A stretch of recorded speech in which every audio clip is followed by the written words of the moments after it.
4 pessoas como de 300 e poucas pessoas. Eu sou formado em administração, sou especialista em MBA em gestão empresarial. E essa experiência em coaching também, essa experiência me fez, de alguma forma, querer contribuir com a formação, tanto das pessoas que já estão na caminhada de liderança, como Uhum. quem quer iniciar nesse processo. Então, esse hoje é a minha missão de vida, é contribuir com essas pessoas. E aí eu queria que te apresentasse, né? Falasse um pouquinho sobre você. Eu estou lhe conhecendo também há pouco tempo, mas as Sim. referências sobre você são muito boas. Tenho acompanhado teu material assim, e gosto muito do que eu vejo, do que você nos coloca. E eu queria que tu te apresentasse um pouquinho para as pessoas que me seguem no meu perfil. Seja bem-vindo, amigão. É, Obrigado por ter aceitado o beleza. convite. Vamos lá. Eu que agradeço o convite. Para mim é uma satisfação, principalmente do assunto que a gente vai falar, que é um assunto que eu gosto muito e que eu tenho trabalhado com muita força nesses últimos anos. E principalmente nesse momento de pandemia, eu fui ainda mais, eu emergi muito mais ainda nesse assunto, né? E, bom, me chamo Wagner, trabalho com treinamentos e consultorias empresariais e treinamentos comportamentais. Há 5 anos, na verdade, há 6 anos eu comecei um negócio, há 5 anos, de fato, a gente começou a executar, trabalhando com treinamentos. Antes disso, eu fui funcionário do Sebrae, fui gestor de projetos lá. Era um trabalho muito bom. Eu gostava muito porque a atuação com microempresários e esse alcance que eu podia ter durante todo o estado, né?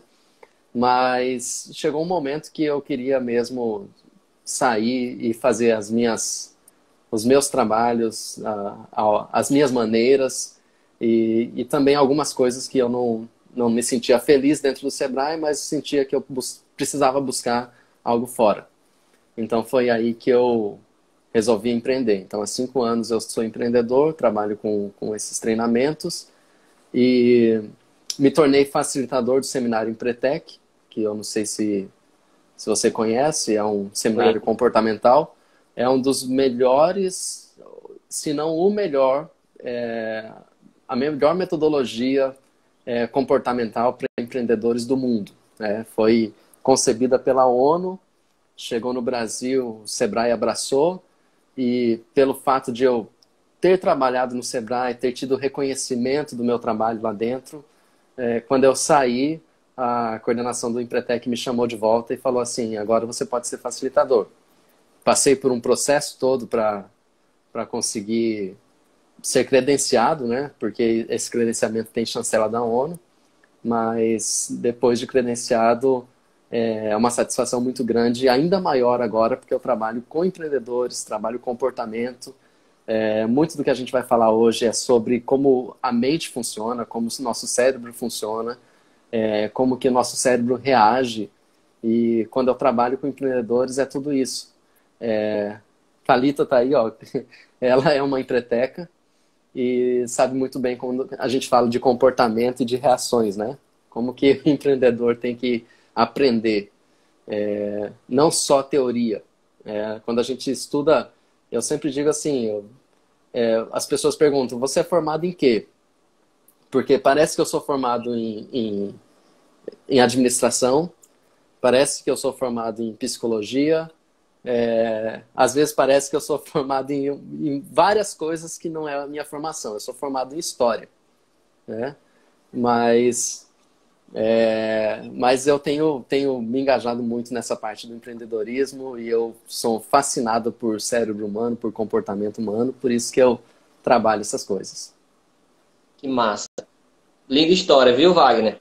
E a gente tem algumas linhas muito parecidas dos nossos motivadores. Eu também passei 17 anos no mercado, trabalhando com gestão de microcrédito. E aí eu Uhum. passei pelo Crédito Amigo, pelo Agroamigo e pelo CEAP. Foram 3 grandes instituições que eu passei. Na verdade, Crédito Amigo e Agroamigo é do mesmo grupo, né? A mesma empresa. E essa experiência de estar com o empreendedor também foi muito forte. E para a gente iniciar nosso bate-papo, tem uma frase do Marshall Rosenberg, que é quem fala sobre comunicação não violenta. Ele foi que escreveu, não sei se foi o primeiro, mas todas as referências que a gente busca sobre comunicação violenta, vem ele como como ali disse, ele tem uma frase muito bacana. Ele fala assim: por trás de todo comportamento existe uma necessidade. Então, toda vez que eu me comunico, eu quero comunicar uma necessidade. E a grande sacada que eu percebi nas palavras do Marshall é que ele fala o seguinte: quando eu comunico uma necessidade, o que vai definir se essa comunicação é violenta ou não violenta é a carga de emoções que eu coloco no momento de me comunicar. Eu queria que você me corrigisse, né? Então, assim, toda vez que eu me comunico, toda vez que eu me posiciono, toda vez que eu tenho uma atitude, uma ação, eu quero, de alguma forma, comunicar uma necessidade. E o que é a grande diferença, a grande sacada é como eu administro a carga de emoções que eu coloco em cada momento desse. E aí entra a nossa primeira pergunta para tu nos ajudar hoje. Como é que eu gerencio essas emoções no momento de comunicar uma necessidade? No momento de manifestar uma necessidade, como é que eu organizo essa minha carga emocional para que o que eu realmente queira manifestar, o que eu realmente queira falar, chegue da forma que eu pretendia, da forma que eu desenhei, e não da forma que as minhas emoções entregaram. Tá, bom, claro que assim, eu não vou conseguir aqui resumir tudo que você pode fazer para conseguir controlar as emoções. Mas tem uma coisa que eu trabalho muito, que eu falo sobre contar histórias. Eu falo sobre o chamado storytelling, né? E aí muitas vezes eu ensino como que se faz para contar histórias. Você falou lá que muitas vezes um gerente ele comunica para a sua equipe, mas no fundo a intenção dele não é destruir a equipe, ele quer crescer, mas eu vou te contar uma história aqui para entender essa situação. Diz que existia numa floresta uma cobra e um vagalume. E todos os dias essa cobra ficava perseguindo o vagalume. E dia após dia essa perseguição ficava cada vez mais forte e as pessoas perseguindo, a cobra perseguindo o vagalume, a cobra perseguindo o vagalume. E chegou uma hora que a cobra conseguiu armar um bote e encurralar o vagalume. Nessa hora, o vagalume viu que não tinha escapatória, não tinha para onde sair, virou para a cobra e falou assim: Dona Cobra, eu vejo que há dias você me persegue, mas eu sei que você quer me matar. Mas antes, me deixa fazer 3 perguntas. A cobra falou assim: bom, não tem mais escapatória, pode falar. O vagalume falou assim: olha, primeira pergunta, por acaso, eu faço parte da sua cadeia alimentar? Aí a cobra pensou, disse: não faz parte. Segunda pergunta, por acaso, você está com fome? Aí a cobra falou: não, acabei de me alimentar. E aí o vagalume falou: então a minha terceira pergunta, por que você quer me matar? E aí a cobra abriu um sorriso, armou mais o bote, virou para o vagalume e disse: porque eu não aguento com o seu brilho.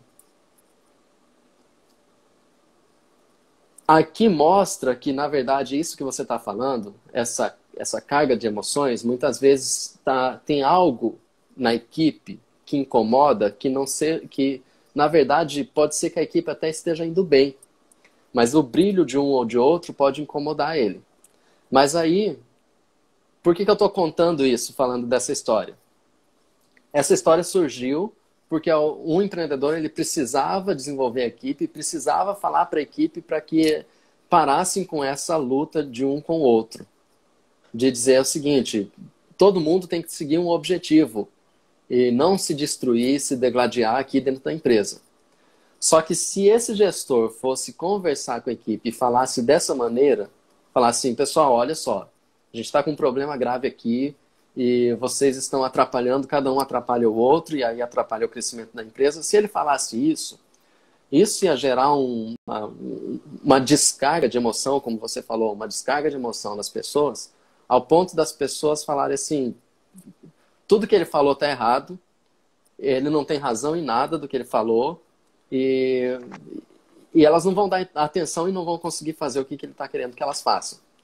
Quando ele conta a história, ele faz com que as pessoas saiam de um plano racional, comecem a pensar sobre algo, e esse pensar sobre algo, esse raciocínio que ela vai fazendo, ela começa a, a pensar melhor, ela começa a diluir melhor aquele conteúdo.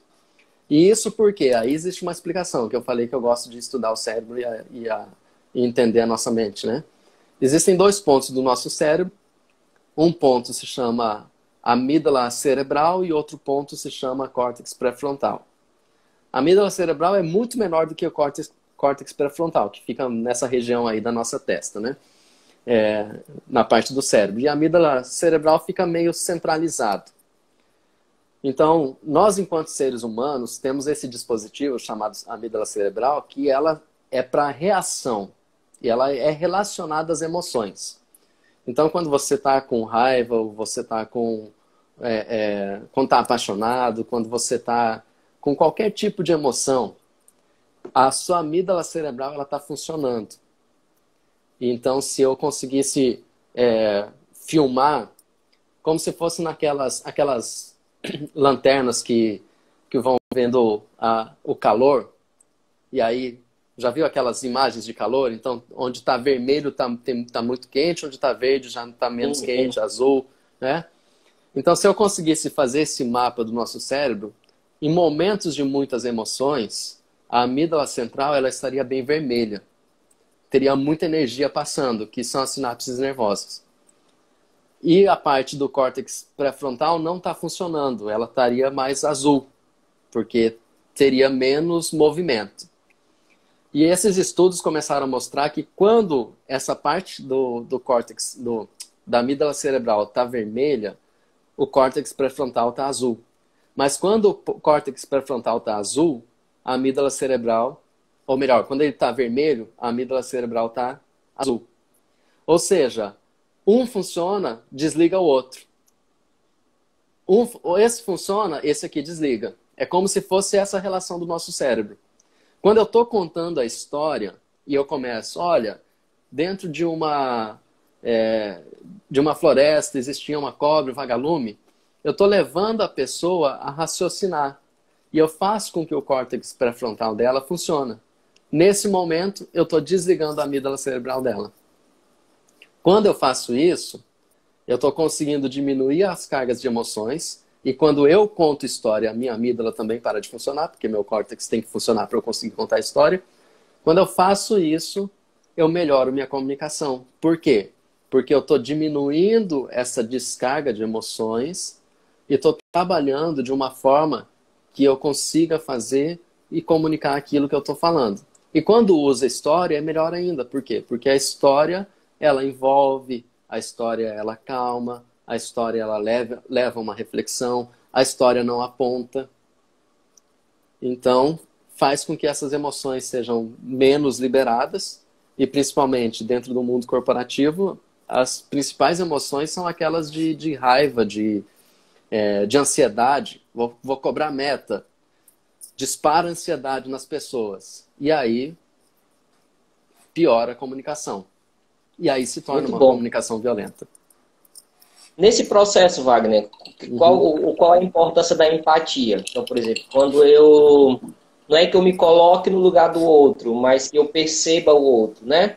Então, de que forma que a empatia pode nos ajudar? Então, eu utilizei a metáfora, eu posso dizer assim, para facilitar o processo de comunicação e para que eu possa conseguir avançar um pouco sem ofender, que as pessoas percebam através daquela metáfora, daquela história, daquela parábola, e que elas absorvam melhor aquilo que eu quero dizer. De que forma eu posso ser empático? Tanto eu, enquanto líder, ser empático com a minha equipe e tanto a minha equipe ser empático comigo enquanto líder. De que forma que a empatia pode nos ajudar nesse processo de comunicação? Bom, a empatia, eu sempre digo assim, que a empatia ela é muito mais fácil do líder para o liderado. Porque provavelmente o líder já passou por aquele estágio. Né? Perfeito. Então, assim, pensa um pai e um filho. Uma criança de 1 ano de idade. Como que você vai exigir que ela tenha empatia de um adulto com 40 anos? Agora, um adulto de 40 anos consegue ter empatia com uma criança. Então, assim, a empatia, primeiro, ela parte se possível, dentro do mundo corporativo, a gente está falando do líder para o liderado. Bom, eu já sei o que se passa na cabeça dele, eu já entendo. Então, muitas vezes eu vou cobrar a meta dele. Espera aí, mas eu já passei por momentos onde não estava conseguindo bater as metas. Deixa eu entender o que está se passando na cabeça dele, porque quando eu entendo, eu sei o que cobrar. Agora, tem uma analogia, acho que a gente tem tempo para eu falar dessa analogia para você, que cabe muito mais à liderança do que à comunicação, mas eu vou te explicar um pouco para falar de empatia. Eu costumo dizer o seguinte, que na nossa evolução do trabalho, existem quatro grandes fases da evolução do trabalho. A gente começou lá, e a primeira relação de trabalho que existia era o escravo. Depois do escravo, passou a ser o servo. Né? Não deu mais certo esse negócio de escravidão, mudaram o sistema e agora é servidão. Depois da servidão, aí veio a fase do funcionário. Né? Então tem que ter o cara que é o funcionário. E depois do funcionário, de alguns anos para cá, não se chama mais funcionário nas empresas. Tem empresa que aboliu de um jeito que parece que é feio você chamar de funcionário. E agora chama de colaborador. Então é uma palavra bonita, né? Colaborador. Por outro lado, nessas relações de trabalho, do escravo, acima dele existia um capataz. Do servo, acima dele tinha o senhor. Do funcionário, acima dele tinha o chefe. E do colaborador, acima dele tem um líder. Ponto. Entendido isso, entendido essa parte, essa história, o que acontece? Muitas vezes o escravo, lá antigamente, o escravo era o cara que ele tinha que apanhar para conseguir funcionar, para saber o que ele tinha que fazer e para fazer o que tinha que ser feito. Apanhava primeiro. Apanhava para fazer, você faz isso, né? Você não come aquilo, você não faz aquilo, você faz isso aqui, né? E se não fizer, apanha. Mudou e passou a ser o servo. Na parte do servo já não era mais apanhar, o servo ele era coagido. Então existia uma coação, era assim, você vai trabalhar aqui e se você não produzir, eu te tiro do feudo, eu te tiro dessa minha relação de trabalho. Mas quando você sai dessa relação de trabalho, você vai perder casa, você vai perder alimento, você vai perder tudo que você precisa para viver. E você vai para a rua. Depois passou ao funcionário, e o funcionário, ele até leva esse nome porque ele tem que funcionar. Então ele atende uma função. Quando ele atende uma função, ele é um funcionário. E para ele funcionar na função dele, existia o pagamento de salário e, por outro lado, a coação também. Se você não trabalhar, vai ser demitido. O colaborador, ele vai colaborar, ele vai prestar um serviço que colabore com o crescimento da empresa. E aí ele já não tem só uma função, mas ele tem uma empresa como um todo para ele pensar e colaborar. Então, então ele está nesse ponto. Esse é o funcionário. Pro lado de cima, o capataz ele é o cara que tem que bater. O senhor é o cara que tem que coagir. O chefe também é o cara que coage. E o líder é o cara que orienta. Então, ele traz essa orientação. Só que nessa relação de trabalho, dentro das grandes empresas, o que acontece? Muitas vezes você chega, o funcionário entra, eu gosto de brincar que é o estagiário. Começou na empresa. Ele não tem condições de ser um colaborador, porque ele não conhece a empresa como um todo, ele ainda não tem a experiência e a expertise dentro da empresa para conseguir desenvolver ideias novas e fazer esse processo de colaboração. Então ele é mais ou menos como um escravo, que você tem que falar para ele, isso aqui que você tem que fazer, é isso aqui, né? E aí, muitas vezes, o líder orienta. Se eu tento orientar alguém que não sabe como funcionar, eu não estou conseguindo encaixar.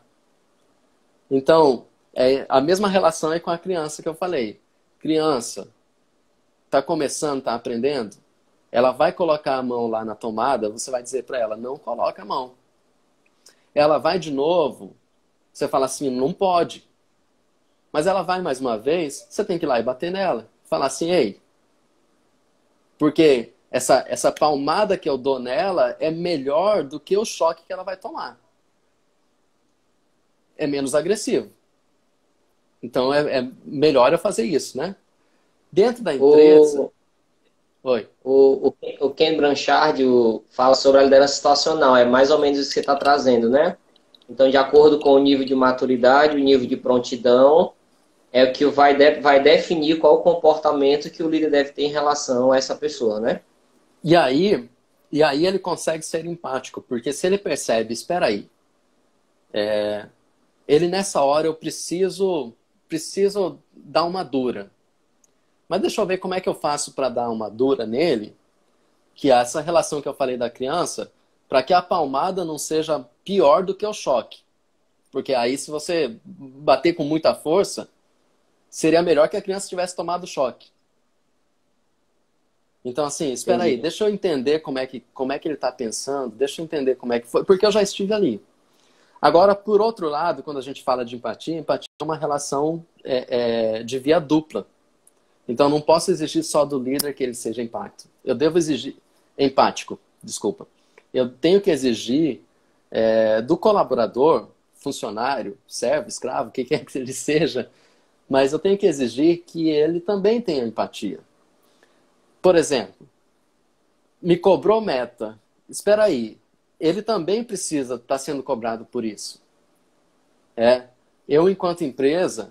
Teve uma vez que eu estava conversando com os funcionários meus, e aí estava muito difícil aquele mês, estava muito baixo de movimento e de vendas, e era um negócio novo, era uma coisa nova que eu estava iniciando. Tinha minha empresa, mas eu abri um braço dessa empresa, e tinha uns 2 meses que estava funcionando esse braço. E aí eu cheguei para esses funcionários, para esses 2, e falei para eles assim, pessoal, é o seguinte, eu vou processar vocês.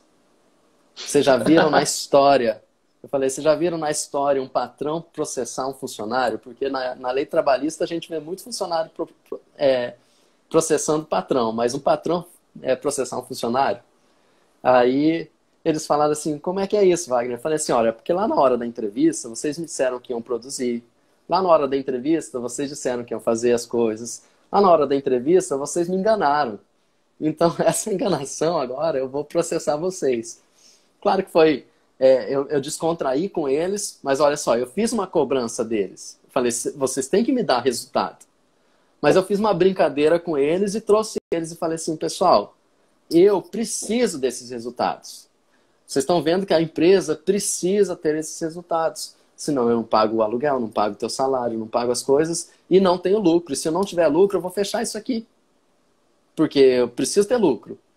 Então, assim, nesse momento, o ser empático, eu puxei a empatia deles. De eles se preocuparem com o resultado que eu estava preocupado. Né? E eu não estava sendo tão empático. Se eu olhar minha fala, eu não estava sendo tão empático com eles. Eu não estava me colocando no lugar deles. Eu queria que naquele momento eles se colocassem no meu. Mas essa é a abordagem, né? A abordagem fez com que fosse divertido. Aí eu fechei esse braço. Na verdade, a gente encerrou algumas coisas da empresa e isso aí foi uma das coisas que estava programado encerrar e eu fechei. E esses dias eu estava conversando com esse ex-funcionário e eu falando com ele, falei assim, olha, espero que teu processo está chegando, né? Mas ele deu risada, assim, é uma brincadeira e faz com que a minha relação com ele seja boa até depois do trabalho, minha relação com ele seja boa, deles falarem que valeu a pena ter trabalhado comigo. Mas naquele momento a gente vê que eu precisava que ele fosse empático comigo, entendesse as minhas necessidades. Então a relação de... Diga. Tem uma frase que eu gosto muito de falar, assim, toda ação tem uma intenção positiva, né? Quando eu escutei essa frase, eu questionei muito, não a originalidade dela, mas se era uma verdade absoluta. Eu sei que não é. Mas quando eu internalizei isso para mim, a minha vida mudou muito. Toda ação tem uma intenção positiva. Porque por mais que eu não concorde com o comportamento do Wagner, mas se eu procuro descobrir qual é a intenção por trás daquela ação, eu vou me tornar empático e não julgo. Então, toda vez que uma pessoa se comporta de uma maneira que eu não concordo, eu busco saber qual é a intenção dele através daquele comportamento. Então, Sim. às vezes, o seu líder, o gestor, até o colaborador, se posiciona, se comunica de uma forma que não é legal, eu tenho que ter a noção de empatia, dizer assim, peraí, deixa eu ver o que ele está querendo com isso, qual é a intenção, qual é o objetivo. Né? Então, eu percebo assim que tem que haver essa relação de empatia, tanto do gestor, do líder, pela sua maturidade, pelo conhecimento, pelas suas experiências, como você trouxe nos vários exemplos, mas eu percebo também que o colaborador, o funcionário, ele precisa ali também ser empático com o líder. Ele precisa, deixa eu ver, ele foi grosseiro, não é bacana, não é costumeiro, nunca vi dessa forma, deixa eu entender, o que foi que aconteceu? Uhum. Né? Qual era a intenção positiva, qual era o recado, qual era a mobilização que ele queria fazer? Deixa eu tentar entender aqui. Eu acho que esse é um processo que pode nos ajudar bastante. E aí, Wagner, tem o país, o mundo, com a pandemia, acelerou todo o processo de transformação, fez com que a sociedade testasse aquilo que não passava, às vezes, nem pela cabeça de ser testado, trouxe Uhum. modelo disruptivo que incomodou todo mundo. E que ou a pessoa se adequa ao novo normal. Eu tenho dito que muitas pessoas estão esperando o normal voltar. Eu tenho dito ao amigo, não volta mais normal. Normal é uma coisa Uhum. que nunca mais volta. Você precisa agora viver e existir dentro de um novo normal que já está aí. Não espere nada voltar ao normal. Comece a existir dentro do que já existe. E aí eu percebo que nesse modelo muitas pessoas foram pegos de calças curtas, de pernas calças curtas, e tiveram que se ajustar muito rápidos, né? Uhum. E aí alguns líderes já tinham dificuldade na condução da sua equipe, estando ali próximos.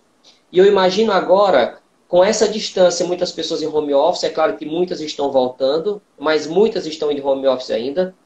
Como é que ele conduz agora? E nesse processo de você ter uma cobrança por WhatsApp, você manda um áudio mais esquentado, você escreve um e-mail ali em caixa alta, quase que gritando, os números, as informações não estão mais disponíveis na sua frente como estavam anteriormente. Agora, de alguma forma, você precisa negociar a entrega disso, negociar novos prazos. Como é, Wagner, que eu posso me comunicar? Quais são as dicas para um líder, para mim, para você, para um líder que está nesse processo? Tudo que ele tinha ali como normal, natural, que estava ali na comodidade dele, eu posso dizer assim, foi tirado de uma hora para outra. E agora ele precisa exercitar o seu papel, fazer com que essa equipe promova, traga resultados, não estando mais perto e agora estando longe. De que forma que eu possa ser assertivo na minha comunicação nesse momento?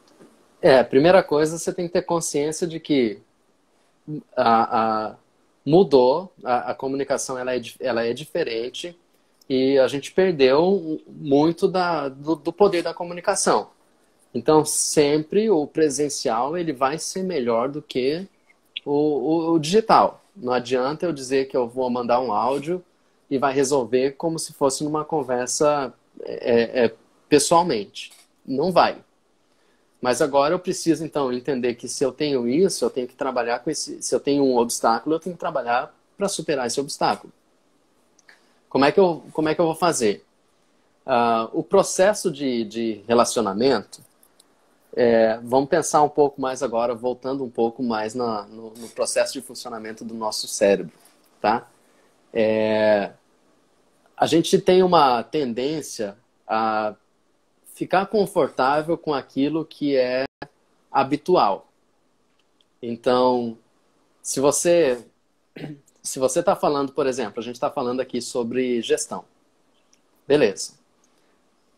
Pessoas que entendem sobre gestão, elas estão tranquilas aqui, porque elas estão entendendo o assunto e tudo.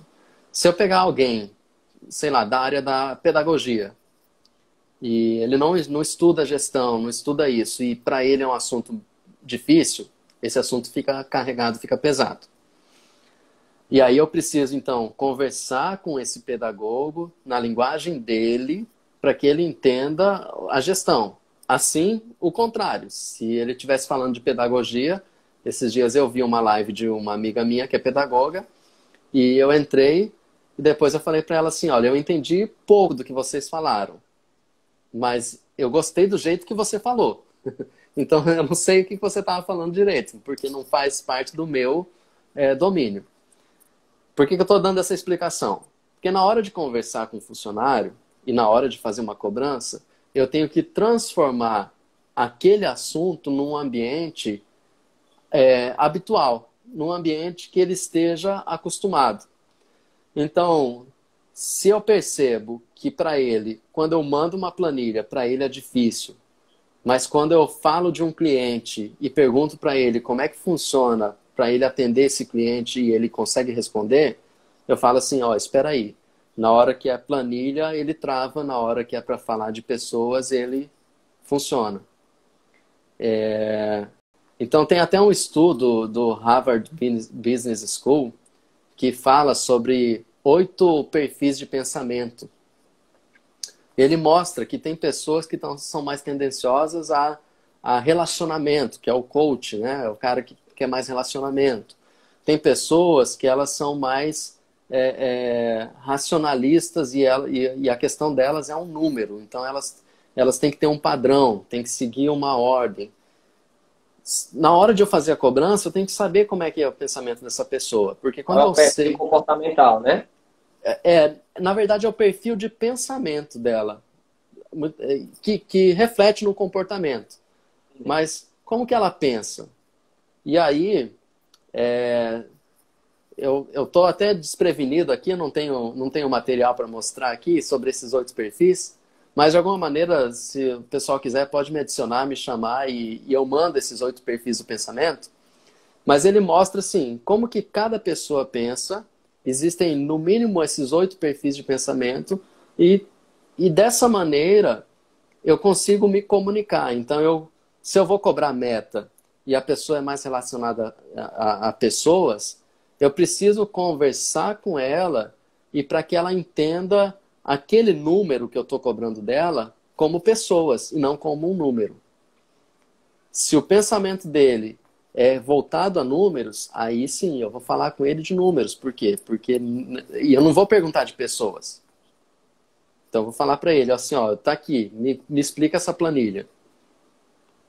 E aí, dessa forma, eu consigo não melhorar a comunicação, mas tornar o ambiente de quem está me ouvindo mais agradável. E fazer com que ele me responda bem. Diga. Na PNL tem uns sistemas representacionais que fala do visual, auditivo, sinestésico e acho que digital. Eu acho que também pode ajudar nesse sentido. Então, como é que ele, por exemplo, o visual ele precisa ver dados, planilhas, né? O auditivo ele precisa escutar, o sinestésico precisa de toque. Então, talvez essa pessoa que é sinestésico, essa gestão à distância já é um pouquinho mais complicada. Então, de que forma que eu posso suprir essa ausência, esse tato?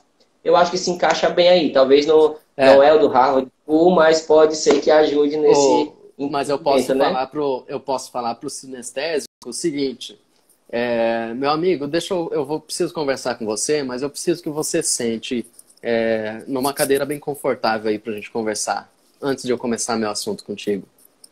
Bom, sinestésico, conforto para ele é essencial. Ou ele faz assim, eita que a conversa é séria, né? Eita que a conversa é séria, né? Conversa séria. Mas assim, não, eu preciso... Estou conversando com ele, espera aí, a gente pode parar um pouquinho para conversar? Você tem um minutinho para a gente parar? Cara, sim. Não, mas eu queria assim, que a gente conversasse bem tranquilamente. Você pode sentar para a gente conversar e tal. De alguma forma, eu conduzi ele, olha só, eu não tô fazendo com que ele toque nada, mas eu tô conduzindo ele. Se fosse pessoalmente, pelo menos eu dava um papel na mão dele, falava assim, tá aqui, ó, esse papel, pega aqui. Né? Já o sinestésico vai pegar, já vai melhorar. Mas eu posso, na minha conversa, conduzir para chegar onde eu quero chegar. E aí essa minha condução se a pessoa é visual, eu posso te fazer uma ligação por vídeo? Né? Por quê? Por vídeo eu já vou conseguir atender melhor a ele. É auditivo? Verdade. Se é auditivo, melhor ainda então tu fazer uma ligação pelo telefone. Ei, deixa eu te ligar. Né? E aí liga, ele vai colocar o telefone no ouvido e vai te ouvir, né? Muito bom. Agora, o trabalho do líder, na verdade, é maior de ele conseguir descobrir o que cada um dos liderados dele, como que cada um funciona, como que o pensamento dele funciona, né? Como as percepções deles são diferentes. Se ele conseguir Quanto descobrir maior isso aí... quanto Oi? maior a equipe, maior o desafio, né? E quanto maior a equipe, maior esse desafio, né? Quanto maior a equipe, maior o desafio. Você falou que teve uma equipe de 300 pessoas, né? Bom, 300 pessoas, você tem que sistematizar alguma coisa nisso aí, né? E aí, Parabéns. de alguma maneira, você vai ter que ser muito mais ágil nessa percepção. Por exemplo, 300 pessoas, eu tenho contato com os 300? Né? Primeiro questionamento. Se tenho contato com os 300, cada contato que eu tiver, deixa eu marcar aqui, e aí é sistematizar. Carregar no celular, carregar numa agenda, alguma coisa, mas conversou com fulano e percebeu que fulano é sinestésico, deixa eu anotar aqui. Aí eu Eu tenho a minha apliquei. planilha. Tem aquele teste de perfil comportamental, que é o gato, a águia, o tubarão e o lobo. Eu apliquei com todos, para que de alguma Aí. forma eu pudesse tentar perceber e conseguisse conduzir a minha linha de comunicação. Wagner, Aham. nessa minha experiência de gestão, 17 anos, eu trabalhei com muitas pessoas, me relacionei com muitas pessoas. E eu percebi muito o quanto alguns líderes têm dificuldade de tratar ou de trabalhar com o contraditório. Então, eu até estava lendo sobre diplomacia na comunicação, o que a gente deve ter cuidado, a discordar de um líder, em que momento você pode discordar, de que forma pode discordar. E eu percebi que nessa minha trajetória, o contraditório desestabiliza muito a liderança. E eu acredito que é por conta da insegurança, é por conta da falta de conhecimento, às vezes por conta da falta de experiência. Eu vou compartilhar com vocês uma experiência que eu tive. Eu tive um colega de trabalho e a proposta dele foi o seguinte, ó, antes de nós nos reunirmos com as outras pessoas, eu queria que a gente se reunisse antes. Eu disse, mas por que isso? Qual a finalidade? Não, porque o que a gente tiver que discordar, discorda só entre nós dois. Mas, meu Deus, o contraditório agrega tanto, ajuda tanto, faz a empresa crescer, faz nós, enquanto pessoas, crescermos. Mas nem todo mundo sabe lidar com isso. E aí eu queria, assim, um recado para um líder ou então para um colaborador que esteja aqui nos assistindo. De que forma? De que forma ele pode ser assertivo? De que forma que ele pode colocar sua opinião sem parecer que ele está discordando? De que forma que ele pode colocar sua opinião sem parecer que ele está desrespeitando aquela autoridade da liderança? De que forma que a gente pode ser assertivo nessa comunicação? Bom, você falou de dois grupos aí. Primeiro é o líder de trazer alguma ideia e receber uma discordância, né, dos seus liderados. Se você consegue fazer isso, eu sempre digo o seguinte, se você tiver líderes que só concordam contigo, alguma coisa está errada. Teu processo de seleção está muito falho. Porque você está trazendo um monte de gente igual a você, que faz as coisas iguais a você, e aí você não é líder e eles não são colaboradores. Você é um chefe e eles são funcionários. Só estão funcionando. Então, assim, aceitar a contradição, ela faz muito bem. Se você pensar no processo, você já viu a janela de Johari? Sim, sim. Posso explicar rapidinho aqui sobre a Pode, fica à janela? vontade. Certo, janela de Johari explica o processo de feedback. E aí mostra como que você pode ser questionado constantemente. Existem Johari, dois psicólogos norte-americanos começaram a estudar essa questão das relações interpessoais. E nesse estudo das relações interpessoais, eles disseram assim, olha, tem eu e tem os outros dentro da relação. E tem coisas que eu conheço sobre mim mesmo, tem coisas que eu não conheço sobre mim mesmo. Tem coisas que os outros conhecem sobre mim mesmo e tem coisas que os outros não conhecem sobre mim mesmo. E ele fez esses 4 pontos, então. É como se fosse dividir aqui em 4 pontos. As coisas que eu conheço e que os outros conhecem sobre mim mesmo, eles chamaram de área livre, zona livre. As coisas que eu não conheço... Oi? Zona aberta. Eu aberto, né? As coisas que eu não conheço sobre mim mesmo, mas que os outros conhecem, eles chamaram de zona cega. as coisas que eu conheço sobre mim mesmo, mas os outros não conhecem, é a zona oculta, eu estou guardando. E tem a parte que nenhum dos dois conhece, que se chama zona desconhecida. E aí, quando se fala desses 4 pontos, desses 4 quadrantes, eles falam o seguinte: a melhor relação que a gente tem é na zona livre, na zona aberta, onde os dois conhecem, tanto eu quanto você conhecem um sobre o outro. Isso tem a melhor relação interpessoal. Dentro da empresa, com os seus liderados, é melhor que os outros conheçam. Se você trava muito o seu funcionário para que ele não discorde de você, você não vai conseguir ampliar, aumentar a zona aberta. Então você não vai conhecer mais muito sobre ele. E eles dizem o seguinte: dentro da exposição, eu posso receber feedback. Quando eu recebo feedback e recebo retorno, eu aumento minha zona livre. E aí deixa eu te contar uma história que eu acho que explica muito bem isso aqui. Que tem um amigo meu que ele tinha uma empresa e trabalhava com vendas nessa empresa. E um certo dia a empresa estava com uma demanda muito grande e faltaram alguns vendedores para piorar a situação. Nisso, a secretária dele, que não trabalhava com vendas, virou para ele e falou assim: "Ei, eu posso ajudar. Eu vou lá para frente e vou ajudar nas vendas. Tudo bem?" Ele falou: "Tudo bem, está se dispondo, vai lá." Só que nessa hora ela teve um pensamento e falou para ele assim: "Chefe, mas me diz uma coisa. Você acha que eu sou uma boa vendedora?" Aí ele virou e falou para ela assim: "Não sei. Eu nunca te vi vendendo. Não sei se você é uma boa vendedora." Ele perguntou: "E você? Você acha que você vai ser uma boa vendedora?" Ela virou e falou: "Eu não sei, eu nunca vendi." Aí essa conversa de doido aí dos dois, né? A única forma dela descobrir se ela ia ser uma boa vendedora é se ela fosse e vendesse. Né? Ou seja, se ela fosse se expor e receber o feedback. E se o feedback do cliente fosse positivo, de compra, ela seria uma boa vendedora. Negativa, ela não seria. Mas ela precisava expor. Nesse processo de comunicação, o que a gente precisa fazer é expor e estar disposto ao feedback. Porque quando eu exponho e recebo feedback, eu aumento a área livre.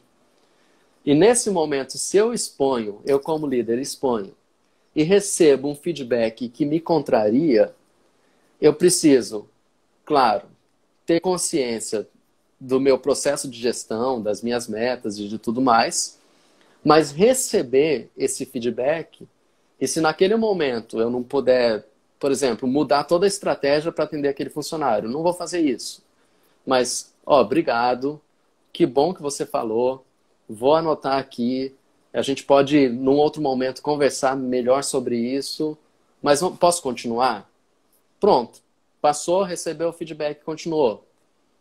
O funcionário se sente valorizado e passa a contribuir cada vez mais. Aí, isso é para o chefe. Agora, se você falar para o funcionário, aí eu digo o seguinte: se você está numa empresa onde você não pode fazer isso, você está no lugar errado. Você está só funcionando. E assim, procure meios de ou mudar isso aí, ou mudar disso aí. Mas vai chegar uma hora que você não vai aguentar mais. Vai chegar uma hora que você é um ser pensante, é um ser que tem um cérebro que funciona, e quanto mais você conseguir colocar ele para funcionar, mais resultados você vai conseguir ter. E se você está num lugar onde não te deixa fazer ele funcionar, você está piorando seus resultados. Então... Tem uma teoria do Patrick Lencioni, que acho que é o nome do livro, que ele fala as 5 disfunções das equipes, né? Que ele fala que a primeira disfunção é a ausência de confiança. A base de uma equipe de resultado é a confiança. E a disfunção é a ausência da confiança. E eu entendo que num ambiente onde não há espaço para o contraditório, as pessoas não podem se posicionar, não podem colocar suas ideias, aquele ambiente não é um ambiente confiável. E é o seguinte que ele fala, é a ausência do conflito. Ele fala que numa equipe onde não existe o conflito, não existe participação das pessoas, porque a próxima disfunção é a ausência de responsabilidade. Se eu não participo, se eu não contribuo, se eu não me posiciono, e se eu não posso colocar minhas ideias, eu não vou me responsabilizar por aquilo que eu nunca participei. Então, existe uma cadeia, uma sequência que leva a equipe a alto desempenho. Mas a essência dela está na ausência de confiança ou na falsa ilusão de invulnerabilidade. Então, neste ambiente, as pessoas precisam ser invulneráveis. Aqui ninguém pode errar, ninguém pode pecar. Aqui você não tem a oportunidade da experimentação. E aí muito me preocupa isso, Wagner, porque no momento que nós estamos de pandemia, no mundo muvuca, nós precisamos experimentar, porque está muito ambíguo, a gente não sabe das respostas, é tudo muito incerto.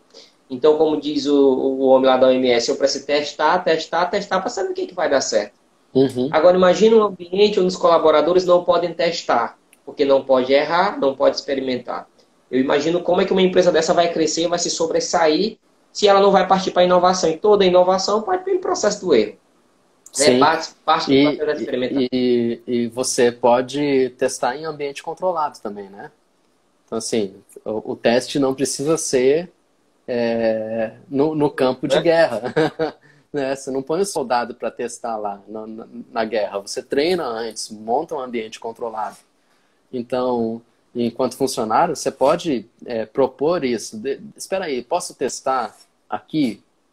Posso fazer essa inovação nesse momento aqui, nesse ambiente controlado, onde eu sei que o resultado pode ser positivo ou negativo, mas tanto positivo quanto negativo eu tenho um controle sobre ele.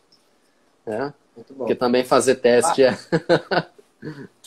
Nós temos 4 minutos, o papo está muito bom, passou muito rápido, acho que agora a gente vai para 3 minutos. E um dos grandes desafios da liderança hoje, abala muito os líderes, é o momento do feedback. Por que abala? Às vezes ele não está preparado, às vezes ele não conhece os fatos, às vezes ele não se preparou, às vezes ele não está preparado para uma reatividade do colaborador. De que forma que eu posso ser, por exemplo, eu já vi feedbacks, as pessoas dando feedback, falando a verdade, mas com raiva, então isso traz um estrago. A minha pergunta é, de que forma, quais os impactos que você dá a entregar, presentear alguém com feedback, com as emoções afloradas, quais são os impactos negativos que isso pode trazer? Tanto na questão comportamental, questão emocional, como de resultado do colaborador.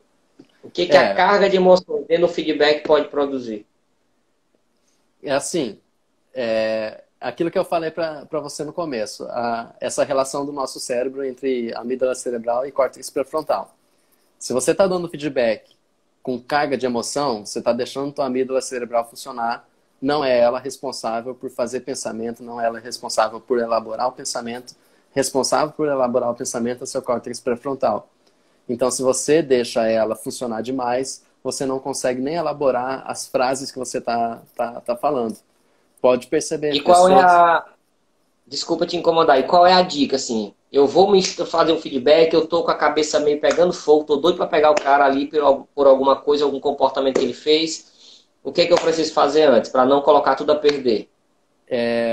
Bom, primeira coisa, às vezes você precisa pegar pesado mesmo. Mas se não é o momento de pegar pesado, toma uma água, pensa sobre alguma coisa, construa alguma história, porque quando você constrói a história, você tem que fazer seu córtex pré-frontal trabalhar, porque você tem que pensar. Constrói alguma história, escreve no papel um roteirinho, escreva. Não é que você vai falar tudo isso, mas só você está conseguindo fazer com que sua amígdala cerebral pare um pouco de funcionar e comece a pensar em como falar. E aí, nesse momento, se possível, na hora de começar a falar, peça para a pessoa falar primeiro. Fulano, a gente precisa conversar sobre tal coisa, mas antes eu queria que você me contasse como é que foi seu dia, como é que está sendo, o que você tem em mente aí. E começa a fazer algumas perguntas para que ele fale algumas coisas fora do assunto, mas na hora que ele fala, você começa a acalmar, começa a melhorar, e aí você entra num ambiente que consegue conversar. Perfeito. Wagner, nosso tempo estourou, passou muito rápido, o papo foi muito bacana. Realmente. Eu pede convite para quem possa repetir o bate-papo. Foi um bate-papo muito bacana, que agregou muito para as pessoas, tanto para mim quanto para as pessoas que estão acompanhando. Eu queria te agradecer bastante pela disponibilidade e dizer, quem sabe, a gente não pode agendar uma outra live para tratar do outro assunto. Conversar muito mais, obrigado. Né? Peço pro Conversar mais um pessoal, pouquinho, a conversa estava muito boa. me sigam, a gente continua esse papo.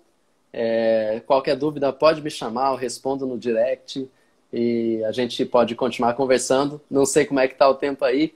Obrigado de coração. Foi um prazer estar com vocês aqui, estar conversando, falando de assunto que eu gosto. Muito obrigado, Deus abençoe. A gente conta com você e continuar te seguindo. O pessoal vai estar com um curso online aí de comunicação, de oratório, então sigam lá no perfil, conheçam mais. Eu sou um dos próximos alunos aí do Wagner, eu convido a todos vocês a estarem seguindo ele também. Amanhã nós iniciamos aqui na Result o nosso treinamento online Alta Performance em Venda, que vai ser agora 23, 24, 25. Se você trabalha com venda, se você é um gestor ou é um vendedor, um colaborador direto, que está diretamente ligado nesse processo, a gente te convida também. Ainda cabe gente, viu? É igual coração de mãe. Muito então bom. Sejam todos bem-vindos. Muito obrigado. Na segunda-feira nós estamos aqui de volta. Na segunda-feira nós vamos falar sobre desenvolvimento, né? De que forma que eu posso, dentro da minha instituição, desenvolver as pessoas que estão comigo. Nosso convidado é uma pessoa de Fortaleza. Wagner também pode estar conosco nesse dia, é nosso convidado. Posso viu, amigão? Posso assistir. Gente, obrigado. Deus abençoe. E até a próxima segunda. Um grande abraço. Tchau, tchau. Tchau. Até mais.